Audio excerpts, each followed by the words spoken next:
So we read the article, and it's caused quite a reaction with people, the residents, really statewide. I mean, I'm getting people that are wanting to donate really throughout the state, but mostly in the upstate. So, I mean, having read the article, seeing the people in Tent City, why do you think there was such a reaction to come out here tonight to donate, to give back to these people that are in need?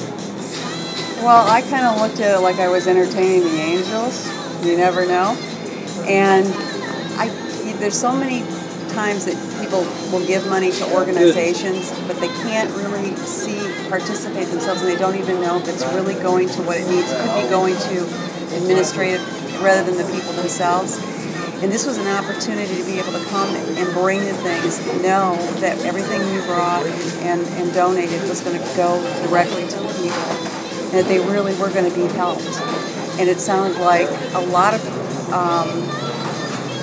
friends and acquaintances that I've had, and there's a lot of stories out there of wonderful people who had wonderful lives, had raised children, and now they're older, and the jobs aren't there for them anymore, and they've been reduced to very dire straits. And Tent City was probably a good example of that, and you're seeing more and more of that. And I don't want to see people put away in institutions like that. I do want to see them help. I want them to still have some freedom and some ability and hope of being able to, at some point, be able to earn their way out of it, find a job, and move forward with it. Yeah, I thought that what was striking was the fact that there's college graduates who live there. There's veterans that are wanting to have a job. They're wanting to find work.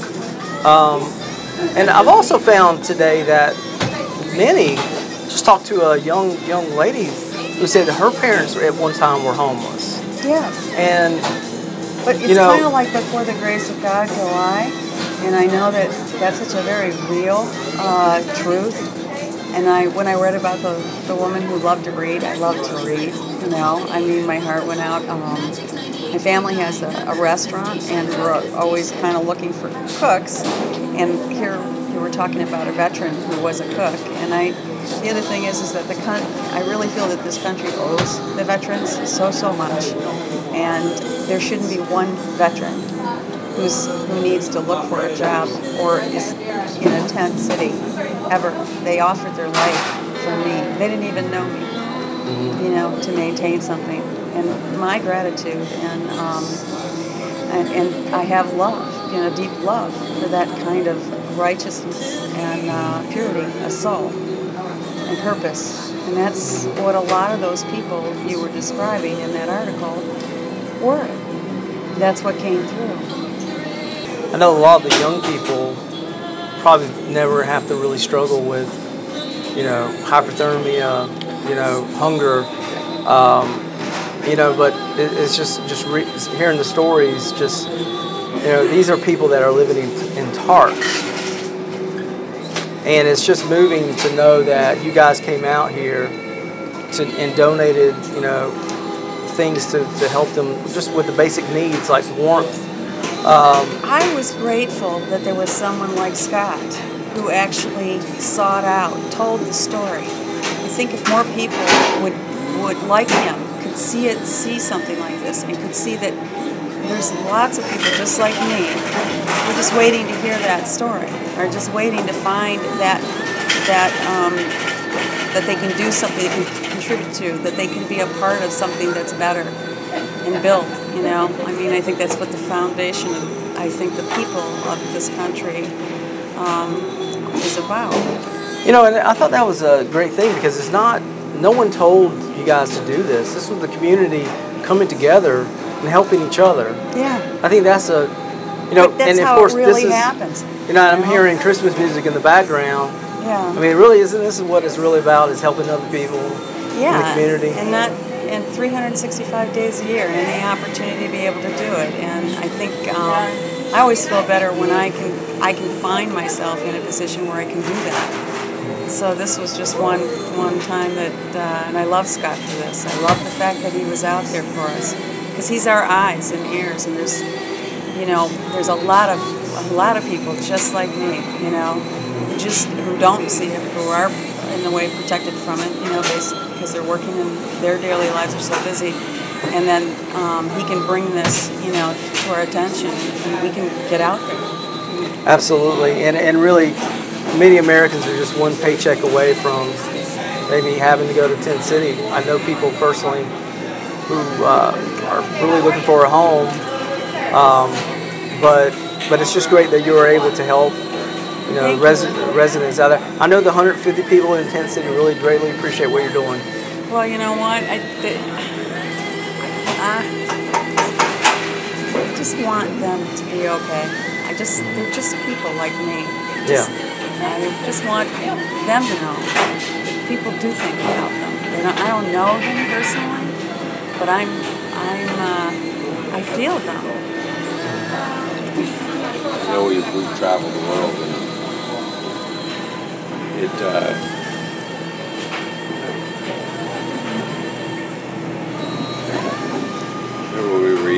we were in Egypt, there was 1.2 million people in a cemetery. Well, that's there. That's Egypt. You see it, and that's terrible. Let's go home. Now we have it happening in our country. That's what was so striking to me. I said, really? Is this in Greenville, South Carolina? Yeah. There's no way. Yeah, there's no earthquake, there's no fire, there's no flood. There's just no room for them anymore. Right. Because whoever's in charge has spent all the money that would finance the companies and put those people to work. Right. And while the dogs are fighting over the media pork chop in Washington about who's going to be the first one to extend unemployment benefits for another 6 months, they can spend the same money to give to these small businesses with 50 or 60 or 70 employees to borrow so they can get these businesses going and put them back to work. That's an excellent point. I mean, both parties are to blame. Absolutely. Both parties have failed these people. They're in glass houses. We actually went to Washington, and I think what surprised me is I always had this impression that we had, congressmen and senators that had staff that were working hard, for us, reading the materials, reading, the bills and things like that, and making sure that whatever they voted on was probably the best for everyone. And what I found out was that these are people who are busy going to lunch, having dinner, entertaining each other.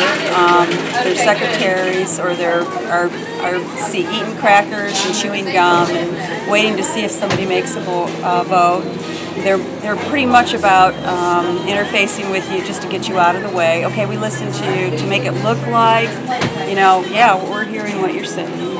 And it's important to us.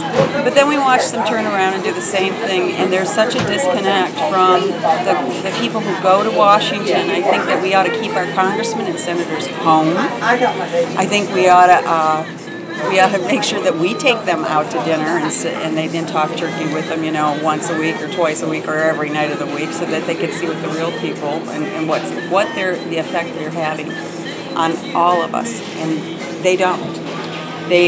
I don't know what country they're working for, but it isn't for the people that live in this one. That's the elected government, and she's right. When we go to Washington and we meet with them, their number one priority is buying enough votes to get reelected.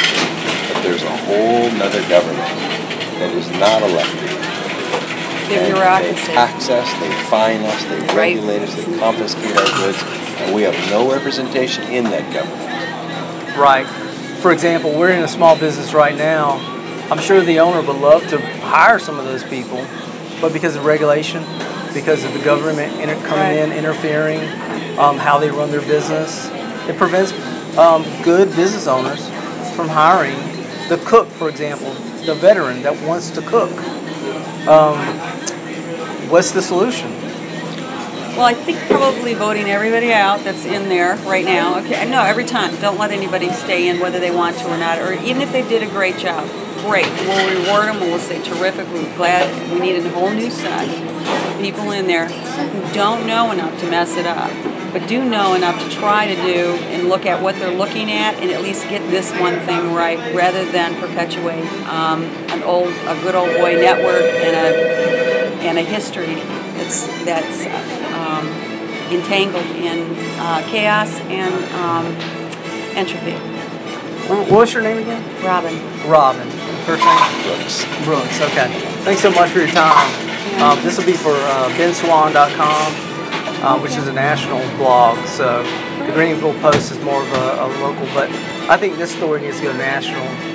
No, I do too, and I want, I know.